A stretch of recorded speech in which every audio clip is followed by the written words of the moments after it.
अबोली या मालिकेच्या 13 डिसेंबरच्या भागामध्ये क्रिश आता गुरुजींच्या पोस्टमार्टमचे रिपोर्ट घेऊन येतो आणि सांगतो, सर म्हणजे गुरुजींनी खरंच आत्महत्या केलेली आहे. यांचा कोणता मर्डर वगैरे झालेला नाही आहे हे सिद्ध होतंय. कारण त्यांच्या गळ्यावरती ओ शेप नाही आहे, त्यांच्या गळ्यावरती व्ही शेप आहे आणि त्यामुळे त्यांनी स्वतःच आत्महत्या केले हे मात्र खरं आहे. पण तरीसुद्धा एक गुड कायम आहे. मला असं वाटते की अबोली म्हणते ना तसं आत्मा वगैरे काही. अंकुश चिडतो आणि म्हणतो, क्रिश तू एक पोलीस इन्स्पेक्टर आहेस ना, आणि हे आत्मा वगैरे याच्यावरती तू कसा काय विश्वास ठेवतोस. यावरती क्रिश सांगतो, सर विश्वास ठेवण्यासारखीच गोष्ट घडलेली आहे. अंकुश म्हणतो, काय घडलंय असं. यावरती क्रिश सांगतो, सर तुम्हाला मी काय सांगू, याबाबतीत खूप मोठा एक गोंधळ झालाय. कारण जरी त्यांनी आत्महत्या केली असली तरी त्या उंचीवरती पोहोचण्यासाठी स्टूल किंवा खुर्ची तिथे आजूबाजूला काहीच नव्हतं. त्याच्यावरती आता अंकुश विचार करतो काहीतरी गडबड आहे, पण त्याचा अजूनही भूताखेतांवरती विश्वास नसतो. अंकुश विचार करतो कोणीतरी आहे याच्या मागे, पण कोण आहे ते कळत नाही. तोपर्यंत अबोलीचा मोबाईल वाजतो. अबोली मोबाईल उचलते. डॉक्टरांचा फोन असतो आणि तिची तब्येत विचारतात. कशी आहे अबोली तुझी तब्येत, आता तुला बरं वाटतंय का, तू गोळ्या घेतल्यास का, तू वेळेवरती खातेस का, असे सगळे प्रश्न डॉक्टर विचारतात. अबोली त्यांची उत्तर देते आणि म्हणते, डॉक्टर तुमचा मोबाईल नंबर मी सेव्ह करून ठेवते. त्यानंतर आता डॉक्टर फोन ठेवतात. अबोलीला इन्स्ट्रक्शन दिल्यावरती फोन ठेवल्यावरती इकडे अबोली त्यांचा नंबर अनुजा पाटील डॉक्टर म्हणून सेव्ह करते. डॉक्टर काम करत असताना अचानक लाईट्स जातात. मग डॉक्टर उठतात, दार उघडतात. कोण आहे कोण आहे असं म्हणायला लागतात तर समोर बहुरूपी असतो. डॉक्टर हादरतात आणि आता बहुरूपी म्हणतो, डॉक्टर तुमचा भूतांवरती विश्वास आहे का. डॉक्टरांच्या समोर हे सगळं दृश्य बघून डॉक्टर खूप घाबरतात.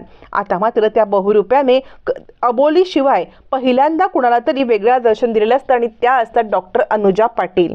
आता मात्र इकडे बहुरूपी आहे तो फक्त अबोलीलाच नाही तर सगळ्यांनाच दिसतो आहे. या सत्याचा आता उलगडा होतो.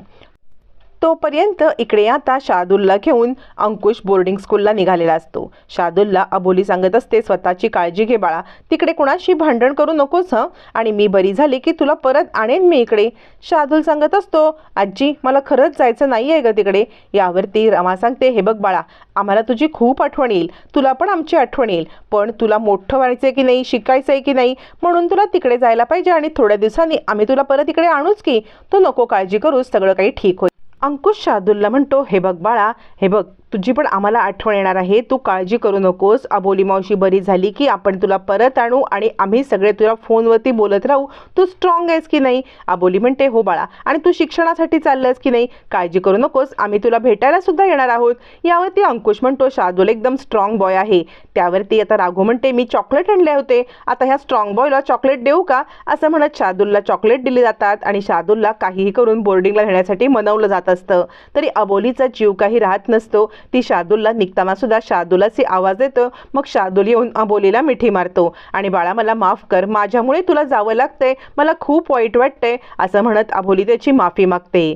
मग आता इकडे अंकुश म्हणतो, राघू जा याला घेऊन बाहेर जा बरं. राघू त्याला घेऊन बाहेर गेल्यावरती अंकुश अबोलीला समजावतो, अबोली असं करू नकोस, निघताना त्याच्याबद्दल अशी वागलीस ना तर त्याला सुद्धा खूप वाईट वाटेल. आणि दोघं जण आता शार्दूलला समजावतात की शार्दूल बाळा तू आमचा आहेस की नाही, आम्ही तुला असं तिकडे लांब जास्त ठेवणार नाही, तू स्ट्रॉंग आहेस, चल. आणि आता तुला माथेरानला नेता नेता आपण एकदम दोघं जण बॉईज म्हणून धमाल करायची ना, असं म्हणत अंकुश त्याला समजावतो. आणि अबोलीला म्हणतो, हे बघ त्याला ना रडवू नकोस, तू त्याच्यासमोर रडलीस ना तर त्याला सुद्धा रडू येईल, त्याला स्ट्रॉंग व्हायला पाहिजे ना. आणि अबोली मी येतो, असं म्हणत अंकुश अबोलीचा निरोप घेतो. पण अबोलीच्या मनामध्ये काहीतरी कालवाकालव चालू असते. दोघं जण बाहेर गेल्यावरती आता मात्र रमा सांगते, अबोली तू आराम कर, ब्रेकफास्ट कर आणि आराम कर. राघू आता अबोलीला जागेवरती बसवते. तितक्यात पुन्हा डॉक्टरांचा कॉल येतो. डॉक्टर म्हणतात, अबोली तुझ्या गोळ्या घेतल्यास का, आता तुझी तब्येत कशी आहे, तू जेवण जेवलीस का, असं म्हणत झोप लागते का, असे 1 ना 100 प्रश्न डॉक्टर विचारत असतात. अबोलीला तोपर्यंत राघू पेपर आणून देते. अबोली पेपर उलगडत असते आणि बोलता बोलता पेपर उघडल्यावरती पेपरमधली बातमी वाचून अबोली हादरते. समोर असलेली बातमी वाचून अबोली ओरडायला लागते, अंकुश सर हे काय घडतंय, हे काय घडतंय. आणि राघू येते, वहिनी काय झालं, वहिनी काय झालं म्हणून विचारलं असता त्या पेपरमध्ये अनुजा पाटील यांनी आत्महत्या केल्याची बातमी आलेली असते. आता मात्र अबोली अधिकच हादरते, कारण त्याच अनुजा पाटील सोबत अबोली फोनवरती बोलत असते. मग आता फोन चालूच असताना अबोली बातमी वाचते. मग फोनवरती बोलते, हॅलो डॉक्टर तुम्हीच बोलताय ना. यावरती तिकडून बहुरूप्याचा आवाज येतो आणि बहुरूपी म्हणतो, अबोली बघितलंस ना, जो मला घाबरत नाही किंवा जो मला तुझ्यापासून लांब करण्याचा प्रयत्न करतोय त्याला मी कसा धडा शिकवतो ते. आधी गुरुजी, आता मग डॉक्टर आणि आता यानंतर अंकुश सर. अंकुश सरांना वाचवण्यामध्ये जर समर्थ ठरू शकत असलीस तर वाचव, नाहीतर तुझे अंकुश सरांचा पण खेळ संपला. अबोली ओरडायला लागते. रमा येते. रमा म्हणते, काय झालं अबोली? यावरती अबोली म्हणते, त्याचा फोन आला होता, मला बहुरूप्याचा फोन आला होता, त्याने डॉक्टरांना मारलंय, अंकुश सरांना थांबायला सांग, अंकुश सरांना थांबायला सांग असं म्हणत ती बाहेर येते. पण तोपर्यंत अंकुश शार्दूलला घेऊन गेलेला असतो. अबोली म्हणते, आई खूप मोठा प्रॉब्लेम झालाय, बहुरूप्याने मला फोन केला आणि त्याने डॉक्टरांचा खून केलेला आहे. यावरती रमा म्हणते, अबोली काय बोलतेस? अबोली सांगते, हो, त्याने डॉक्टरांना मारलंय आणि डॉक्टरांना मारून तो आता अंकुश सरांना मारणार आहे. रमा आणि सगळे चाळकरी एकदम हैराण होतात की काय चाललंय नक्की, पण अबोली वेड्यासारखीच करत असते. मग इकडे आता नीता येते आणि म्हणते, काय चाललंय हिचा वेडेपणा, आणि तुम्ही हिच्या वेडेपणाला खतपाणी घालताय, आता हिला वेड्यांच्याच इस्पितळात न्यायला पाहिजे. आजी म्हणते, गोर गप्पा बस तू, तुला बोलायचा काय अधिकार नाही आहे. म्हणून आता नीताला गप्पा केलं जातं, पण अबोली शांत व्हायला तयारच नसते. अबोली सांगते, मला न क्रिशकडे जायला पाहिजे, मला क्रिशला भेटायला पाहिजे. अबोली अंकुशला कॉल लावते, पाहते तर काय, अंकुशचा सुद्धा कॉल उचलला जात नाही. मग अबोली म्हणते, काहीही करून मला क्रिशकडे जाऊ दे, मी क्रिशला भेटते, क्रिशला विचारते आणि त्याला सांगते की हा असा असा प्रकार घडलाय. रमा तिला थांबवत असते, पण अबोली काही थांबायला तयार नसते. अबोली निघते आणि क्रिशकडे धावत जाते. तोपर्यंत तिच्या मागे राघू पण येते. रमा तिला थांबवत असते, पण अबोली थांबत नाही. इकडे क्रिश फोनवरती कोणत्या तरी केस संदर्भात बोलत असताना अबोली धावत येते. क्रिश क्रिश असं म्हणायला लागते. क्रिश म्हणतो, अबोली काय झालं? अबोली म्हणते, आत्ता मला बहुरूप्याचा फोन आला होता, म्हणजे अंकुश सरांना मारण्याची त्यांनी धमकी दिलेली आहे. क्रिश म्हणतो, अबोली काय बोलतेस तू? अबोली म्हणते, हो, आणि त्याने डॉक्टर अनुजा पाटील यांना पण मारलेलं आहे, पेपरमध्ये मी बातमी वाचली. क्रिश. आता मात्र क्रिश घाबरतो आणि म्हणतो, हे बघा अबोली, असं काहीही नसणार आहे, तुझ्या ना मनाचे खेळ आहेत, आणि अंकुश सरांशी माझं फोनवरती बोलणं झालं, ते ना माथेरानला निघालेत आणि आत्ता तुझा फोन लागत नाही कारण रेंज वगैरे नसेल.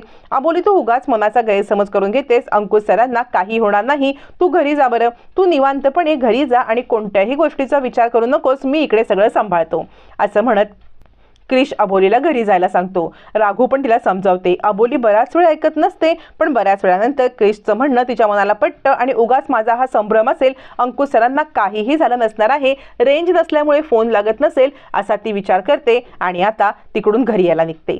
त्यानंतर इकडे क्रिश आता सगळी चौकशी करण्यासाठी माथेरानला जाणारी बस, तिची सिक्युरिटी हे सगळं करण्यासाठी या कॉन्स्टेबलला तैनात पाठवतो आणि अबोलीला सांगतो, तू घरी जा बरं. राघूला सांगतो की अबोली वहिनीला घरी घेऊन जा. अबोली हो ना करता करता घरी येते. राघू समजावते की दादा व्यवस्थित असेल, तू नको काळजी करूस. मग अबोली आणि राघू घरी येतात. तोपर्यंत क्रिशने आपली सगळी फौज तयार केलेली असते आणि अंकुशला सुरक्षित आहे का याच्यासाठी शोध मोहीम चालू असते. अबोली घरी येते. त्यावरती आता मात्र रमा म्हणते, अबोली काय झालं? अबोली म्हणते, काही नाही आई, अंकुश सर सुखरूप असतील, कारण ना माझ्या मनाचा हा फक्त एक संशय होता, अंकुश सरांना काही होणार नाही. क्रिश म्हटला ना तसं रेंज नसेल म्हणून त्यांचा फोन लागला नसेल, आता मला सगळं समजलेलं आहे. रमा म्हणते, बरं झालं अबोली, तू स्वतःहून सावरलीस ते.